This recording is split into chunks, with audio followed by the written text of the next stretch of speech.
Glória a Deus. De que forma essa serva de Deus via a crise familiar e como a mesma reagia a tal ameaça? Agora tem informações novas que você não teve de manhã. Você vai ter agora. As provações que Susana suportou poderiam tê-la esmagado. E essa é a palavra mesmo. Esmagado. Somente 10 de seus 19 filhos sobreviveram até a vida adulta. Samuel, seu primogênito, não falou até os 5 anos. Durante aqueles anos, ela o chamava filho das minhas extremas provações. E orava por ele noite e dia. Outro filho asfixiou-se. Vou repetir. Outro filho asfixiou-se enquanto dormia. E aquele pequeno corpo foi trazido a ela sem qualquer palavra que preparasse para o que havia acontecido. A criada pegou o menino morto e falou: "Dona Susana, morreu." Deu na mão dela o filho morto. Seus gêmeos morreram como a sua primeira filha Susana. Entre 1697 e 1601, 5 de seus bebês morreram. Uma filha ficou deformada para sempre, devido a um descuido de uma empregada. Alguns de seus filhos tiveram varíola. Essa menina, a empregada passou e derrubou sem querer. Ela bateu a perninha no chão e ficou com defeito no seu corpo. Outras dificuldades a perseguiam. Dívidas cresciam e o crédito da família se esgotaram. Seu esposo, que nunca foi um homem prático, não conseguia viver dentro do orçamento da sua família.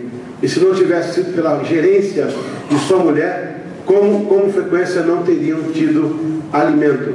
A casa deles foi queimada 2 vezes. Da segunda vez, ela tiveram que construir e ela teve que deixar os filhos na casa de irmãos da igreja, porque senão passava fome e não tinha onde morar. Sua história foi de miséria incomum, privações e fracasso.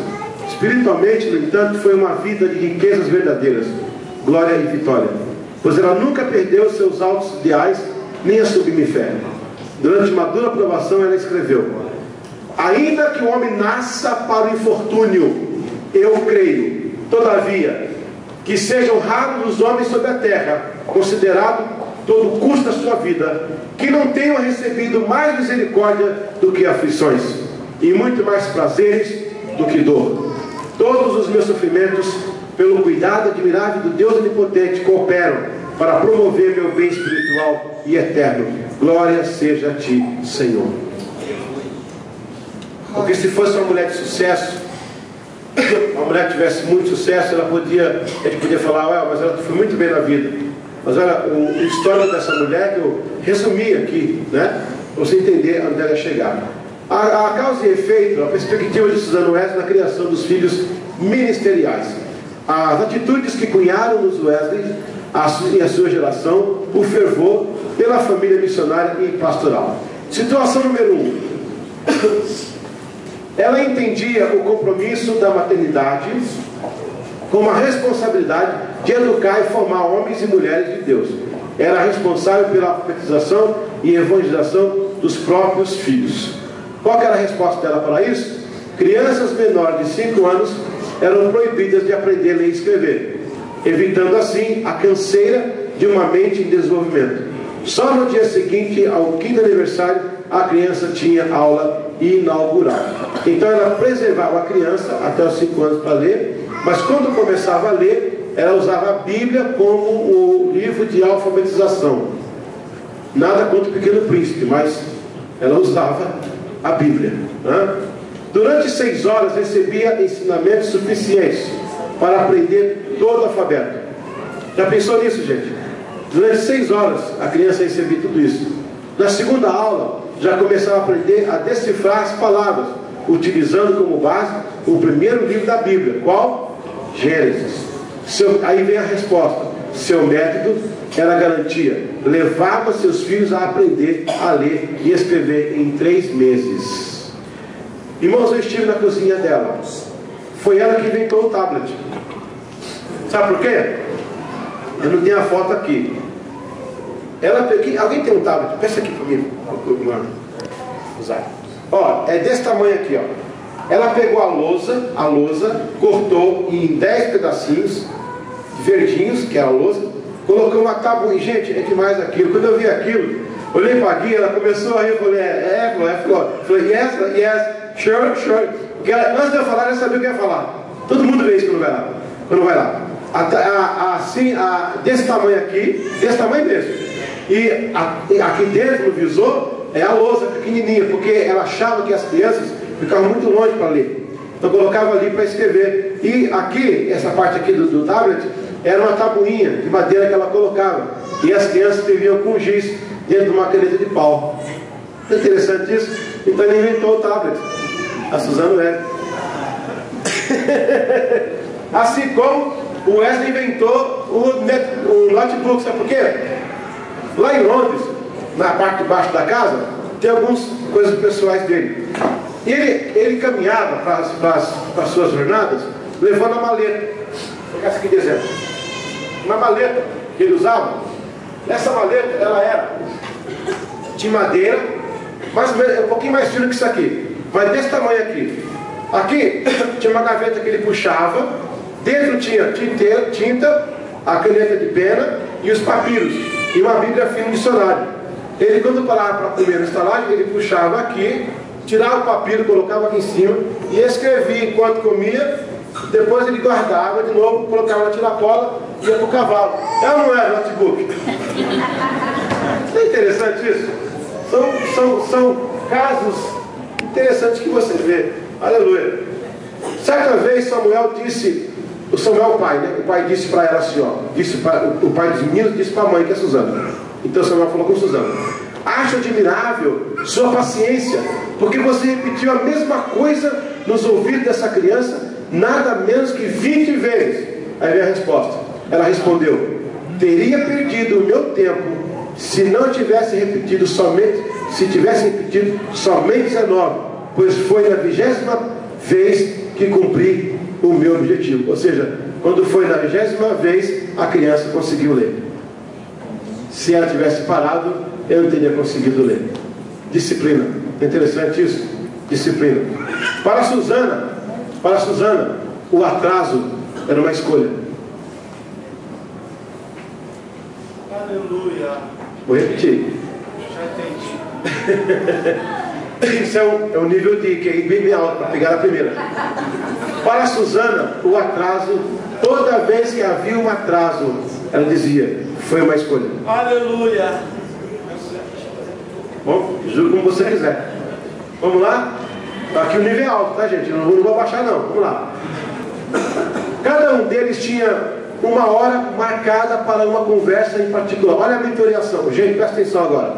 Mentoriação. Eles falam de mentoriação como se fosse algo que eles acharam agora, porque a mentoriação, 300 anos atrás, ela já fazia isso com as crianças. Eles é que não sabem. Eu vou contar para eles uma hora. Cada um deles tinha uma hora marcada para uma conversa em particular com a matriarca da família, onde ela lhes ouvia os problemas e alegrias da semana. O efeito disso, ó, John Wesley, já adulto, em uma das suas cartas que escreveu a Suzana, pediu que ele, quando estivesse em casa, fosse recebido em uma dessas audiências, depois de grande. Porque parece-me que o dia dele era quinta-feira à noite, o dia dele. Cada filho tinha um dia na semana para a mãe gastar uma hora com eles na palavra. A minha esposa tem feito isso. A minha esposa não é uma Suzana, ela é Linéia. Mas ela faz muita coisa que Suzana fazia com os filhos. Eu louvo a Deus pela esposa que eu tenho, porque ela tem tido esse cuidado com os filhos. Repita comigo: pais evangélicos que gastam tempo suficiente com os seus filhos na formação cristã, dificilmente irão buscá-los na cadeia. Dificilmente. Não é regra geral, mas quando você ensina a criança no caminho que deve andar. Causa: reunia filhos e empregados na cozinha da sua casa nas tardes de domingo para cultos voltados a este assunto. Efeito: a programação cresceu tanto que os vizinhos pediram para participar, chegando ao número de 200 participantes por reunião. Por que esta reunião? Porque teve uma época que Samuel se separou dela. Ele literalmente se separou dela, foi embora para Londres por causa de uma briga, de uma discussão que ele teve com ela a respeito do rei. Ela não orava no final da oração dizendo Deus salva o rei. Ele foi embora com raiva e deixou ela sozinha. E acabou os cultos na igreja porque não tinha mais mensagem para ser lida. Ela começou a ler com as crianças da sua casa. O menininho que estava lá sentado, que era? John Wesley. Quando ele cresce e fica adulto e começa o movimento metodista, ele faz o mesmo modelo que seus pequenos grupos. Quando Samuel voltou para Epworth, já tinha mais de 30, 40, 50 casas que se reuniam em pequenos grupos por causa de Susana. Não que ela fez isso por querer, ela começou com os filhos. Aí veio o jardineiro, falou: irmã Susana, posso participar dessa reunião? Pode. Outra semana, posso ser minha esposa? Pode. Aí veio a empregada: ô Susana, eu posso participar? Pode. Daqui a pouco estava toda a comunidade de Epworth participando dessa reunião. Em tempo de crise, ela conseguiu sair através de uma reunião de pequenos grupos. Ela podia reclamar do seu esposo, mandar uma carta para o bispo: olha, me deixou aqui, bispo, me abandonou aqui no distrito, foi embora, nunca mais voltou. O senhor veio para mim aí, se o senhor me viu, para ele voltar para casa. Mas não, ela silenciou e promoveu essas reuniões. Uma outra causa: um assessor de seu marido escreveu uma carta preocupado com o movimento de pequenos grupos em casa. Então tem um rapaz que escreveu para Samuel, disse: ó, a Susana está fazendo isso, essas reuniões. Mas tendo, aí vem o refeito, mas tendo o relato de sua esposa dos grandes testemunhos gerados daquela iniciativa, ele afirmou que os cultos continuariam. O próprio Samuel começou a quebrar o coração aí. E a carta que ela escreve para ele é interessante. Ela fala: você já deixou sua família, seu lar e sua igreja, agora quer que eu impeça o que Deus está fazendo na sua ausência? Isso pesou. Ele disse: continue então. E ele voltou e encontrou uma igreja mais forte que tinha quando deixou, por causa dela.